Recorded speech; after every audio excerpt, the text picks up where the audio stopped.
The year is 2025. The world outside glows with neon, but the real action is happening deep beneath the surface, where the internet's pulse beats louder than ever. I'm Dank Daniels, the new internet president. Don't ask how. It involved a cat video, a suspiciously viral meme, and a voting system that crashed halfway through. The world's first global meme election, decided by a sketchy poll and millions of upvotes. Democracy but with more emojis. My Oval Office? Forget marble and mahogany. I run things from a neon-lit crypto bunker, buried under the ruins of Twitter HQ, where the servers hum like a digital beehive and the air is thick with the scent of instant noodles and energy drinks. My throne? Not gold, cringe, but forged from melted graphics cards, meme hard drives, and the shattered dreams of crypto bros. This is the meme throne, where only the dankest may sit.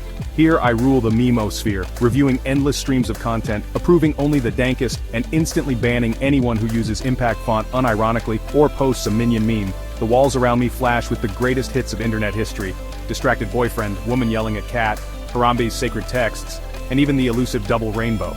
I made Rickrolling the official anthem, declared Shrek Day a global holiday, and every Friday is now Frog Posting Friday. I was even about to fund Minecraft 2 with a budget powered entirely by Dogecoin and meme stocks.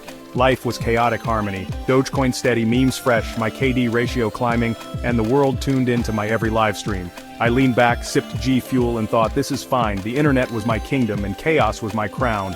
But outside my bunker, a new kind of virus was brewing, one no antivirus could stop, spreading faster than any meme ever could. The age of meme peace was about to get rugged, glitches flickered across the city, and the digital static felt like a warning. The world was about to change and not for the better. Shadows crept across the map and even the bravest meme lords felt uneasy. I had no idea what was coming, but in the memosphere, you learn to expect the unexpected and hope your next meme isn't your last.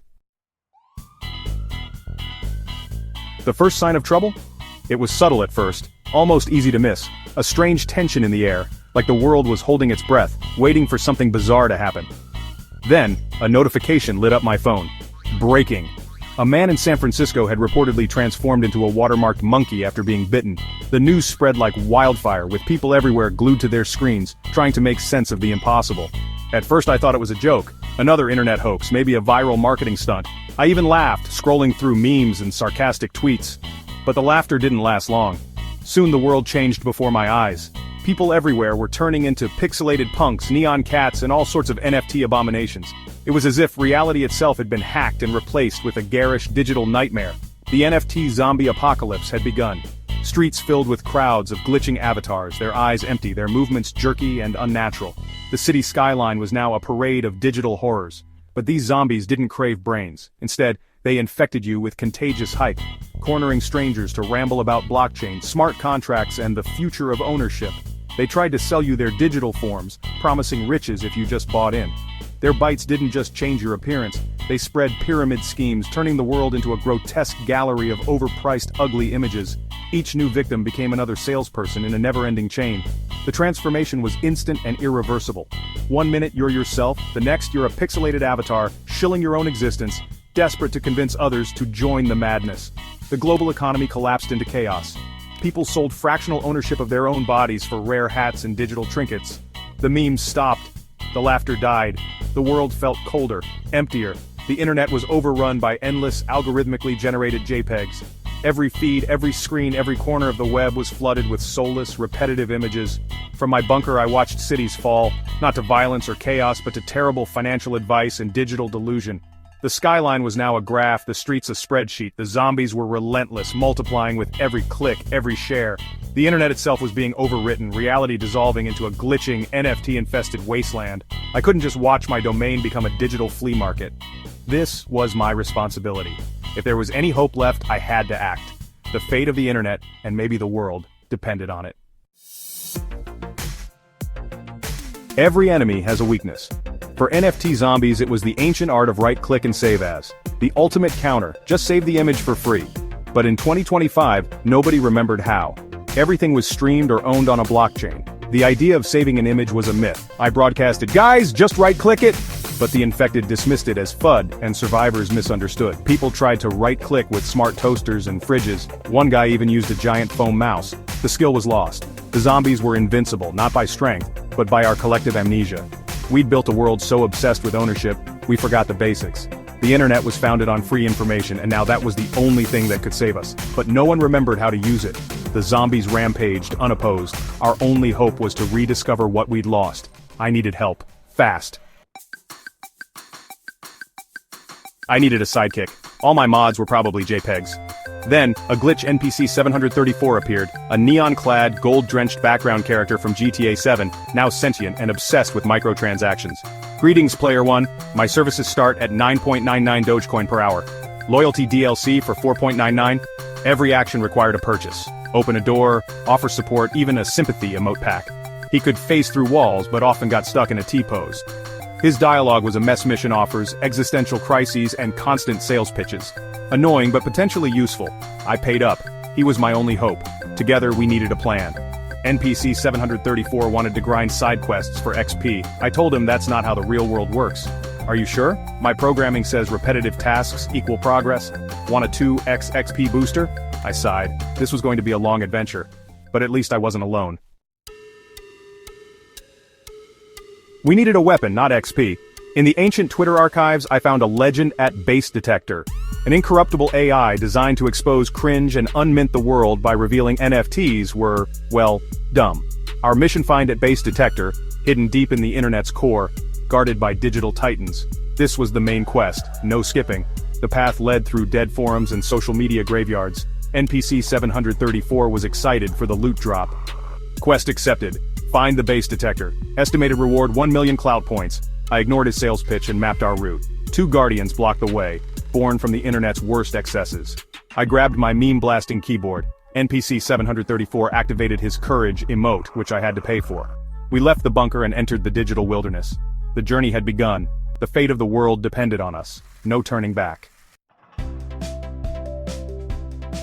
The core's entrance was guarded by 2 digital titans. First, the ghost of Elon, a holographic host, endlessly hyping Mars colonies and crypto coins, trapping you in a loop of empty promises. His power, distraction, and hype, derailing any mission with talk of revolutionary projects that never happen. If we got past him, the algorithm which awaited, a sorceress made of pure TikTok code, her face a shifting mosaic of viral videos. She cast spells to shorten your attention span, trapping you in endless scrolling and meaningless content. Her lair was chaos, auditory overload, visual madness. She didn't attack, she rewired your brain, making you give up and join the mindless horde. To defeat her, we needed iron will and focus. These 2 were the perfect guardians for a world built on distraction and hype. We had to get through. We slipped past the guardians. NPC 734 trapped Elon's ghost in a Dogecoin logic loop. Ahead, the crypto coliseum packed with NFT zombies battling for rarity. Surrounded, we needed a distraction. I climbed a platform and shouted, "Exclusive airdrop, Shrek 5 trailer, free donkey NFT!" The horde froze, desperate to claim their fake Shrek NFTs. NPC 734 sprinted to the power core, the blockchain server powering the zombies. He didn't hack it. He started reading the entire terms and conditions at auctioneer speed, overloading the server. The blockchain began to smoke, lights flickered, zombies snapped out of their trance. Suddenly, Memios, my old operating system, now a cute anime waifu NFT, appeared and helped overload the system. The blockchain shattered. The NFT curse was breaking. The end was near. We'd done it. With the blockchain destroyed, the NFT curse lifted. Zombies reverted to people, blinking in awkward silence. The great unminting was a success. Humanity saved, but at a cost. People remembered everything they'd done as zombies and saw their bank statements. Regret filled the air. No victory parades, just awkward conversations and apologies for selling family cars for pixel rocks. The world was united in shared shame. I returned to my bunker, a hero, but it felt hollow. The internet was safe, but the cringe would linger in memories and transaction histories. NPC 734 celebrated, waving a legendary receipt as proof of his heroism. I hoped humanity learned a lesson about hype, value, and the dangers of anyone who says fungible. Maybe, just maybe, we could move on to a less stupid future. But I wasn't holding my breath. The internet never really learns. Just as the dust of chaos settled and normalcy seemed to return, my bunker was hit by one last unexpected glitch. The lights flickered, the air grew tense, and suddenly, a message appeared on my screen. A deep-fried meme, pixelated and warped, straight from the internet's dark ages. It was the kind of meme that made you question reality, the kind that only surfaced when something big was about to go down. This wasn't just a joke or a random artifact, it was a warning, a cryptic breadcrumb left behind by someone who knew the game better than anyone. It pointed to a new threat lurking in the shadows, something far more sinister than anything I'd faced before. The code embedded in the meme led me to fortune, the primordial ooze of internet chaos where legends are born and nightmares are coded in real time. It was a place where the rules didn't apply and the only law was entropy. Someone down there was orchestrating something massive. Not for money, not for fame, but for the pure, unfiltered thrill of chaos. The digital underworld was stirring, and its most notorious inhabitant was at the center of it all. The original meme lord, a legend whispered about in forums and chat rooms, long thought retired or vanished, was back in the game. His presence sent ripples through the digital ether. He was building something terrifying, a doomsday device, not of JPEGs or GIFs but of weaponized cringe and rage. A machine designed to unleash a new era of internet warfare where memes could topple empires and break minds. The NFT apocalypse, as wild as it was, had only been the opening act. The real show was about to begin, and it promised to be far more devastating. As I tried to process the gravity of the situation, I glanced at NPC 734, my ever-quirky sidekick, who was still trying to sell me a warranty for my meme throne. Even in the face of digital Armageddon, some things never change. But I knew deep down, the fight wasn't over. In fact, it was just beginning. The stakes had never been higher, and the enemy had never been more unpredictable.